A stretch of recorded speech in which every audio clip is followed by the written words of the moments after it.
YouTube channel 2020 ਦੇਖਣ ਵਾਲੇ ਸਾਰੇ ਦਰਸ਼ਕਾਂ ਨੂੰ ਮੇਰੇ ਵੱਲੋਂ ਯਾਨੀ ਅਮਰਜੀਤ ਸਿੰਘ ਵੱਲੋਂ ਪਿਆਰ ਭਰੀ ਸਤਿ ਸ਼੍ਰੀ ਅਕਾਲ। ਇਸ ਤੋਂ ਪਹਿਲਾਂ ਦੇ ਮੇਰੇ ਐਪੀਸੋਡ ਜਿਹੜੇ ਹਿੰਦੀ ਚ ਆਏ ਸੀ ਤੁਸੀਂ ਪਸੰਦ ਕੀਤੇ ਨੇ, ਮੈਨੂੰ ਹੌਸਲਾ ਮਿਲਿਆ ਤੇ ਇਸੇ ਕਰਕੇ ਮੈਂ ਹੁਣ ਅੱਗੇ ਵਧ ਰਿਹਾ ਹਾਂ। ਅੱਜ ਅਪ੍ਰੈਲ ਦੀ 26 ਤਰੀਕ ਹੈ 2020 ਸਨ ਤੇ ਲਾਕਡਾਊਨ ਦਾ ਦੌਰਾ ਹਾਲੇ ਵੀ ਜਾਰੀ ਹੈ। ਤਕਰੀਬਨ 1 ਮਹੀਨੇ ਤੋਂ ਉੱਪਰ ਟਾਈਮ ਹੋ ਚੁੱਕਿਆ ਹੈ ਤੇ ਹਾਲੇ ਇਹ 40 ਦਿਨ ਤਾਂ ਚੱਲਣਾ ਹੀ ਹੈ, ਬਾਕੀ ਦੀਆਂ ਗੱਲਾਂ ਬਾਅਦ ਚ। ਜਦੋਂ ਵਿਸਾਖ ਦਾ ਮਹੀਨਾ ਆਉਂਦਾ ਹੈ ਤੇ ਇਹ ਹਮੇਸ਼ਾ ਹੀ ਹੁੰਦਾ ਆਇਆ ਹੈ ਕਿ ਜਿੱਥੇ ਵੀ ਕਿਤੇ ਕੋਈ ਪ੍ਰੋਗਰਾਮ ਸੱਜਦਾ ਹੈ ਤਾਂ ਉੱਥੇ ਇੱਕ ਗੱਲ ਜ਼ਰੂਰ ਕਹੀ ਜਾਂਦੀ ਹੈ ਕਿ ਮਾਰਦਾ ਦਮਾਮੇ ਜੱਟ ਮੇਲੇ ਆ ਗਿਆ। ਵਾਢੀ ਤੋਂ ਬਾਅਦ ਫਸਲ ਨੂੰ ਸੰਭਾਲ ਕੇ ਜਦੋਂ ਕੋਈ ਜੱਟ ਮੇਲੇ ਦੇ ਵਿੱਚ ਜਾਂਦਾ ਹੈ, ਭੰਗੜਾ ਪਾਉਂਦਾ ਹੈ, ਤਾਂ ਇਹ ਗੱਲਾਂ ਜ਼ਰੂਰ ਆਖੀਆਂ ਜਾਂਦੀਆਂ ਨੇ। ਤੇ ਬਚਪਨ 'ਚ ਇੱਕ ਗਾਣਾ ਸੁਣਿਆ ਸੀ ਤੇ ਉਹ ਗਾਣਾ ਉਦੋਂ ਤਾਂ ਸਾਨੂੰ ਖੈਰ ਇਸ ਗੱਲ ਦਾ ਪਤਾ ਨਹੀਂ ਸੀਗਾ ਕਿ ਇਹ ਗਾਣਾ ਕਿਸਨੇ ਲਿਖਿਆ ਹੈ, ਪਰ ਇਹ ਬਾਅਦ ਵਿੱਚ ਜਾ ਕੇ ਪਤਾ ਲੱਗਿਆ। ਗਾਣੇ ਦੇ ਬੋਲ ਸਨ, ਪੰਜਾਬ ਹੈ ਪੰਜਾਬ ਕਰਾਂ ਕੀ ਸਿਫਤ ਤੇਰੀ, ਸ਼ਾਨਾਂ ਦੇ ਸਭ ਸਾਮਾਨ ਤੇਰੇ, ਜਲ ਪਾਉਣ ਤੇਰਾ ਹਰਿਆਉਲ ਤੇਰੀ, ਦਰਿਆ ਪਰਬਤ ਮੈਦਾਨ ਤੇਰੇ, ਇਹ ਪੰਜਾਬ ਕਰਾਂ ਕੀ ਸਿਫਤ ਤੇਰੀ। ਇਹ ਗੀਤ ਲਾਲਾ ਧਨੀ ਰਾਮ ਚਾਤਰਿਕ ਜੀ ਦਾ ਲਿਖਿਆ ਹੋਇਆ ਹੈ। ਧਨੀ ਰਾਮ ਚਾਤਰਿਕ ਜੋ ਕਿ ਪੰਜਾਬੀ ਸਾਹਿਤ ਵਿੱਚ ਇੱਕ ਬਹੁਤ ਹੀ ਨਾਮਵਰ ਹਸਤੀ ਹੋ ਗੁਜ਼ਰੇ ਨੇ ਤੇ ਉਹਨਾਂ ਨੇ ਪੰਜਾਬੀ ਭਾਸ਼ਾ ਦੇ ਲਈ ਨਾ ਸਿਰਫ ਸਾਹਿਤ ਦੇ ਵਿੱਚ ਚੰਗੀਆਂ ਰਚਨਾਵਾਂ ਦਿੱਤੀਆਂ, ਬਲਕਿ ਪੰਜਾਬੀ ਦੀ ਟਾਈਪ ਰਾਈਟਿੰਗ ਨੂੰ ਵੀ ਸੁਧਾਰਨ ਦੇ ਲਈ ਬਹੁਤ ਕੁਝ ਕੀਤਾ। ਇਸ ਦੇ ਬਾਰੇ ਚਰਚਾ ਵਿਸਥਾਰ ਨਾਲ ਫਿਰ ਕਦੇ, ਪਰ ਅੱਜ ਜੋ ਮੈਨੂੰ ਮੌਕਾ ਮਿਲਿਆ ਹੈ ਇਹ ਦੱਸਣ ਦਾ, ਮੈਂ ਲਾਲਾ ਧਨੀ ਰਾਮ ਚਾਤਰਿਕ ਜੀ ਬਾਰੇ ਤੇ ਇੱਕ ਹਿੰਦੀ ਦੇ ਨਾਮਵਰ ਲੇਖਕ ਮੁਨਸ਼ੀ ਪ੍ਰੇਮਚੰਦ ਬਾਰੇ ਤੁਹਾਡੇ ਨਾਲ ਚਰਚਾ ਸਾਂਝੀ ਕਰਨਾ ਚਾਹੁੰਦਾ ਹਾਂ। ਤੂੜੀ ਤੰਦ ਸਾਂਭ ਹਾੜੀ ਵੇਚ ਵਟ ਕੇ, ਲੰਬੜਾ ਤੇ ਸ਼ਾਹਾਂ ਦਾ ਹਿਸਾਬ ਕੱਟ ਕੇ, ਕੱਛੇ ਮਾਰ ਵੰਜਲੀ ਆਨੰਦ ਛਾ ਗਿਆ, ਮਾਰਦਾ ਦਮਾਮੇ ਜੱਟ ਮੇਲੇ ਆ ਗਿਆ। ਇਹਨਾਂ ਸਤਰਾਂ ਦੇ ਲਿਖਾਰੀ ਲਾਲਾ ਧਨੀ ਰਾਮ ਚਾਤਰਿਕ ਦਾ ਜਨਮ 4 ਅਕਤੂਬਰ 1876 ਨੂੰ ਸ਼ੇਖੂਪੁਰਾ, ਜੋ ਅੱਜਕੱਲ ਪਾਕਿਸਤਾਨ ਹੈ, ਉੱਥੇ ਉਸ ਜ਼ਿਲ੍ਹੇ ਦੇ ਪਿੰਡ ਪਾਸੀਆਂਵਾਲਾ ਵਿੱਚ ਹੋਇਆ ਸੀ। ਹਾਲਾਂਕਿ ਉਹਨਾਂ ਨੇ ਪੰਜਾਬੀ ਸਾਹਿਤ ਦੀ ਝੋਲੀ ਦੇ ਵਿੱਚ ਬਹੁਤ ਚੰਗੀਆਂ ਨਜ਼ਮਾਂ, ਕਵਿਤਾਵਾਂ, ਲੰਬੀਆਂ ਕਵਿਤਾਵਾਂ ਪੇਸ਼ ਕੀਤੀਆਂ, ਪਰ ਫਿਰ ਵੀ ਕੁਝ ਚੀਜ਼ਾਂ ਇਹੋ ਜਿਹੀਆਂ ਰਹੀਆਂ ਨੇ ਜਿਹੜੀਆਂ ਕਿ ਹਮੇਸ਼ਾ ਦੇ ਲਈ ਅਮਰ ਹੋ ਗਈਆਂ। ਉਹਨਾਂ ਦੀਆਂ ਫੁੱਲਾਂ ਦੀ ਕਿਆਰੀ, ਭਰਤਰੀ ਹਰੀ, ਨਲ ਦਮਯੰਤੀ ਦਾ ਕਿੱਸਾ, ਧਰਮਵੀਰ ਦਾ ਕਿੱਸਾ, ਚੰਦਨਵਾੜੀ, ਕੇਸਰ ਕਿਆਰੀ ਆਦਿ ਬਹੁਤ ਸਾਰੀਆਂ ਐਸੀਆਂ ਕਿਤਾਬਾਂ ਰਚਨਾਵਾਂ ਦੇ ਰੂਪ ਦੇ ਵਿੱਚ ਸਾਹਮਣੇ ਆਈਆਂ ਨੇ ਜਿਨ੍ਹਾਂ ਨੂੰ ਅੱਜ ਵੀ ਬਹੁਤ ਜ਼ਿਆਦਾ ਪਸੰਦ ਕੀਤਾ ਜਾਂਦਾ ਹੈ। ਜੇਕਰ ਉਹਨਾਂ ਦੇ ਸਾਹਿਤਕ ਸਫ਼ਰ ਤੇ ਝਾਤ ਮਾਰੀ ਜਾਵੇ ਤਾਂ ਉਹਨਾਂ ਨੇ ਜੀਵਨ ਦੇ ਹਰ ਪਹਿਲੂ ਨੂੰ ਛੂਹਣ ਦੀ ਕੋਸ਼ਿਸ਼ ਕੀਤੀ ਹੈ। ਉਹਨਾਂ ਨੇ ਕੋਸ਼ਿਸ਼ ਕੀਤੀ ਹੈ ਕਿ ਸਾਡੇ ਸਮਾਜਿਕ ਸਰੋਕਾਰਾਂ ਦੇ ਵਿੱਚ ਜੋ ਚੀਜ਼ਾਂ ਸ਼ਾਮਲ ਹਨ ਆਪਾਂ ਉਹਨਾਂ ਦੇ ਉੱਤੇ ਕੁਝ ਨਾ ਕੁਝ ਲਿਖੀਏ, ਚਾਹੇ ਉਹ ਕਿਸੇ ਨੌਜਵਾਨ ਯੁਵਤੀ ਦਾ ਹੁਸਨ ਦੀ ਤਾਰੀਫ ਹੋਵੇ, ਚਾਹੇ ਸਾਡੇ ਸਮਾਜਿਕ ਤਾਣੇ ਬਾਣੇ ਆਪਸੀ ਭਾਈਚਾਰੇ ਦੀ ਗੱਲ ਹੋਵੇ, ਚਾਹੇ ਕੰਮ ਕਾਜ ਦੀ ਹੋਵੇ, ਚਾਹੇ ਸਰਕਾਰਾਂ ਵੱਲੋਂ ਸਿਖਾਏ ਗਏ ਮਜ਼ਦੂਰ ਅਤੇ ਮਜ਼ਲੂਮ ਦੀ ਗੱਲ ਹੋਵੇ। ਉਹਨਾਂ ਨੇ ਸਭ ਚੀਜ਼ਾਂ ਤੇ ਲਿਖਿਆ। ਉਹਨਾਂ ਦੀ ਇੱਕ ਰਚਨਾ ਵਿੱਚ ਹੈ ਜਵਾਨੀ, ਤੇ ਉਹਨਾਂ ਨੇ ਜਦੋਂ ਲਿਖਿਆ ਕਿ ਡਿੱਠੀ ਮੈਂ ਜਵਾਨੀ ਇੱਕ ਜੱਟੀ ਮੁਟਿਆਰ ਤੇ, ਵਿਛੀ ਹੋਈ ਇੱਕ ਸੂਬੇਦਾਰ ਦੇ ਪਿਆਰ ਤੇ, ਮੱਥਾ ਉਹਦਾ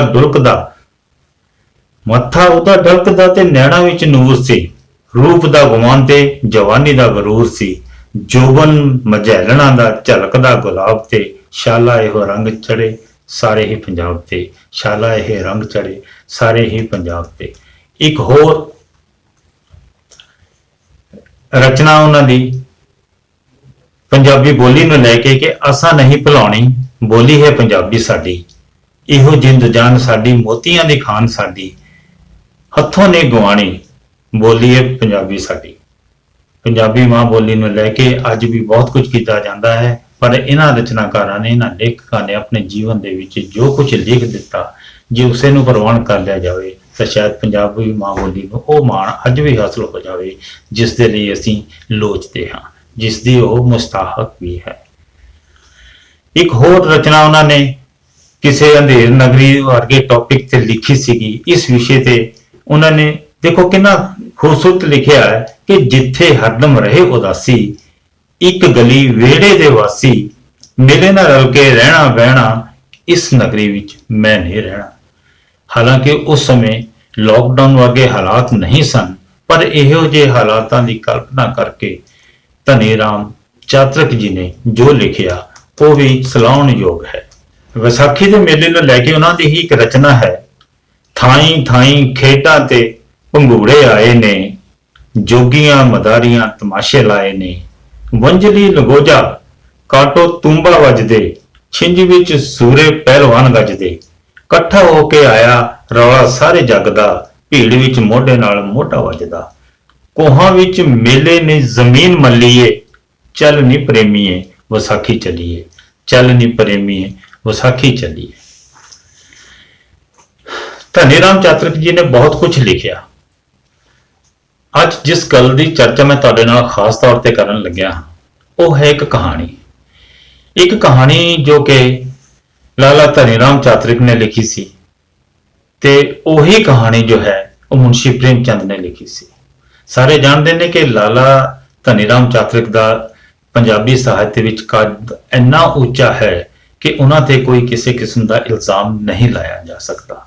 ਉਸੇ ਤਰ੍ਹਾਂ ਮੁਨਸ਼ੀ ਪ੍ਰੇਮ ਚੰਦ ਵੀ ਹਿੰਦੀ ਇਤਿਹਾਸ ਦੇ, ਹਿੰਦੀ ਸਾਹਿਤ ਦੇ ਇੱਕ ਬਹੁਤ ਵੱਡੇ ਕਦਾਵਰ ਲੇਖਕ ਨੇ, ਤੇ ਉਹਨਾਂ ਉੱਤੇ ਵੀ ਕੋਈ ਕਿਸੇ ਕਿਸਮ ਦਾ ਲੱਛਣ ਨਹੀਂ ਲਾਇਆ ਜਾ ਸਕਦਾ ਜਾਂ ਆਰੋਪ ਨਹੀਂ ਲਾਇਆ ਜਾ ਸਕਦਾ। ਪਰ ਮੈਂ ਤੁਹਾਨੂੰ ਦੋਵਾਂ ਦੀਆਂ ਕਹਾਣੀਆਂ ਦਾ ਸੰਖੇਪ ਦੇ ਵਿੱਚ ਸਾਰ ਸੁਣਾਉਂਦਾ ਹਾਂ, ਤੇ ਉਸ ਤੋਂ ਬਾਅਦ ਤੁਸੀਂ ਖੁਦ ਫੈਸਲਾ ਕਰਿਓ ਕਿ ਮੇਰਾ ਇਹ ਪ੍ਰਸ਼ਨ ਸਹੀ ਹੈ ਜਾਂ ਨਹੀਂ। ਧਨੀ ਰਾਮ ਚਾਤ੍ਰਿਕ ਜੀ ਵੱਲੋਂ ਲਿਖੀ ਗਈ ਕਹਾਣੀ ਪੈਂਚ ਪਰਮੇਸ਼ਰ, ਪੰਜਾਬੀ ਚ ਆਪਾਂ ਜ਼ਿਆਦਾਤਰ ਪੰਚ ਨੂੰ ਪੈਂਚ ਕਹਿ ਦਿੰਦੇ ਹਾਂ। ਪੈਂਚ ਪਰਮੇਸ਼ਰ ਦੇ ਵਿੱਚੋਂ ਲਿਖਦੇ ਨੇ ਕਿ ਇੱਕ ਹੀਰਾ ਸਿੰਘ ਤੇ ਅਹਿਮਦ ਸ਼ਾਹ, ਇਹ ਦੋ ਦੋਸਤ ਹੁੰਦੇ ਨੇ, ਬਚਪਨ ਤੋਂ ਦੋਸਤ ਹੁੰਦੇ ਨੇ। ਜਦੋਂ ਵੱਡੇ ਹੋ ਜਾਂਦੇ ਨੇ ਤਾਂ ਅਹਿਮਦ ਸ਼ਾਹ ਦੀ ਇੱਕ ਮਾਸੀ ਹੁੰਦੀ, ਉਹਦਾ ਨਾਮ ਜੀਵਾ।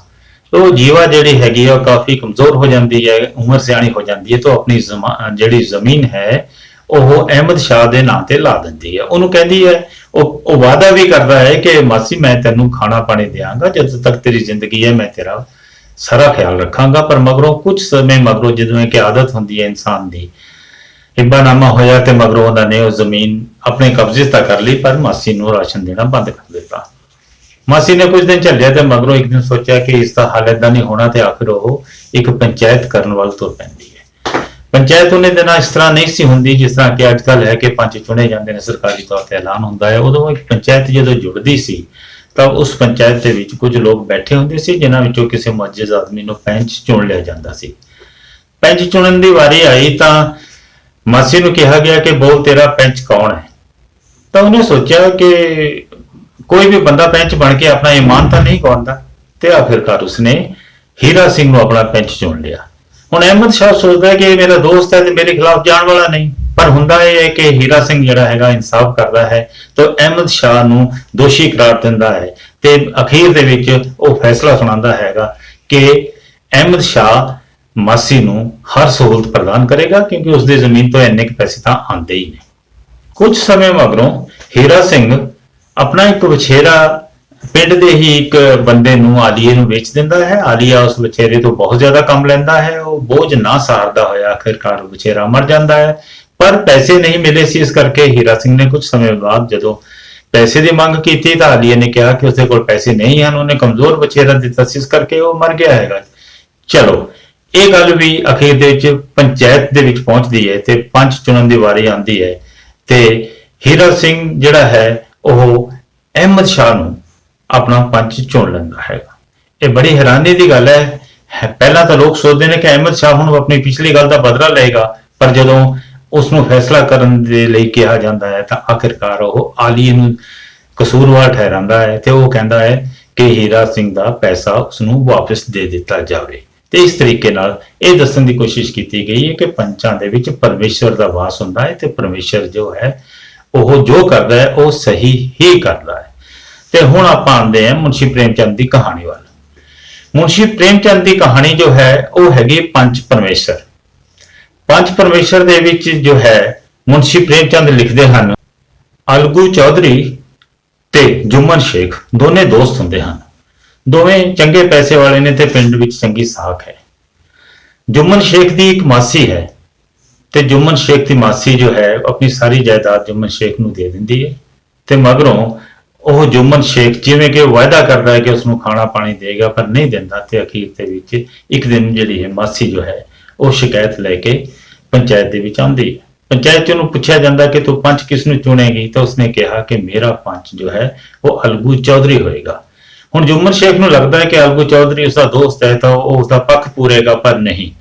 अलगू चौधरी जो है आखिर वो फैसला दिंदा है कि जुम्मन शेख कसूरवार है ते उसकी मासी नूं उसका सारा हिस्सा दिता जाना चाहिए हैगा, उन्होंने पैसा, रोटी, अनाज वगैरह जरूर दिता जाना चाहिए है। हुण गल अगे बढ़ती है कि अलगू चौधरी ने 2 बल्द किसी तो लैके आंदे सी खरीद के, एक बल्द जो है अचानक मर गया था, एक कला रह गया, तो उन्हें पिंड दे विच एक साहू सीगा ते उसने उसनू वो बल्द वेच दिता। साहू जो है वो एक बैल गड्डी चलांदा सीगा, वो गड्डी वो सी जिद्दां रेहड़ियां हुंदियां घोड़े दे नाल, एक घोड़े दे नाल चलदी है, इदां दी रेहड़ी दे उत्ते समान लददा सीगा।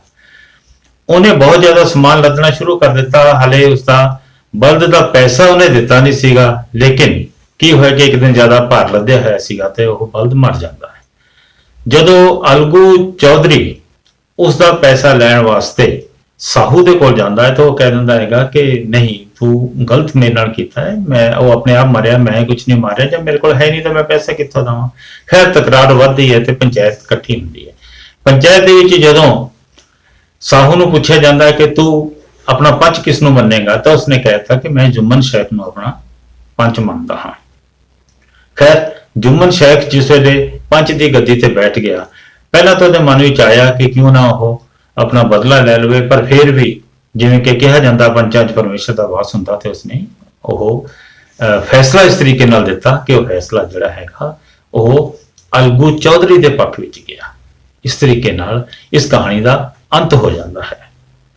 हुण मेरा सवाल यह है कि एक कहानी पैंच परमेश्वर लाला धनीराम चातरिक जी लिखते हैं ते एक कहानी पंच परमेश्वर मुंशी प्रेमचंद लिखते हैं।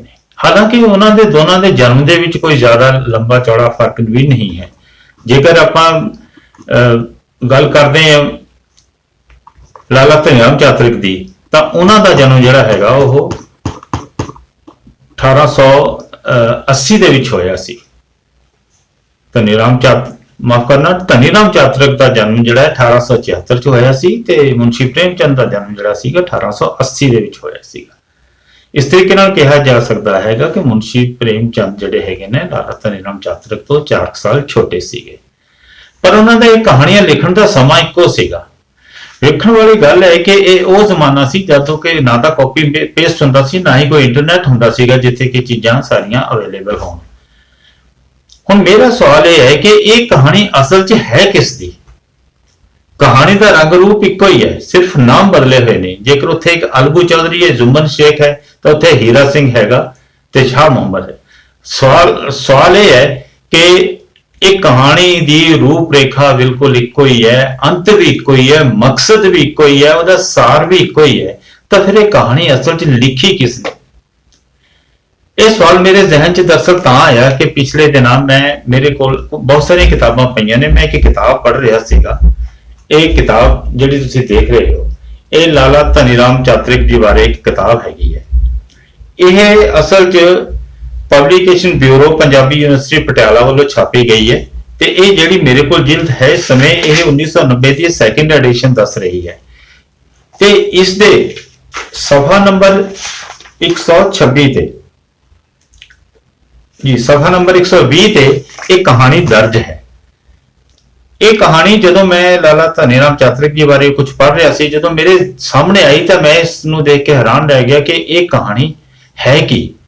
अगर ये कहानी जो है ये उही है पंच परमेश्वर मुंशी प्रेमचंद दीयां रचनावां दा भी कोई अंत नहीं है, कोई अंत नहीं है। उन्होंने गबन वर्गे उन्होंने नावल लिखे हैगे, एक तो एक उन्हां दे नावलों का भी जेकर असीं जिक्र करन लगीए तो एक लंबी फहरिस्त बन जाती है। असीं ये मन के चलते हैं कि मुंशी प्रेमचंद नूं हिंदी साहित्य का एक बेताज बादशाह मन्निया जाता है।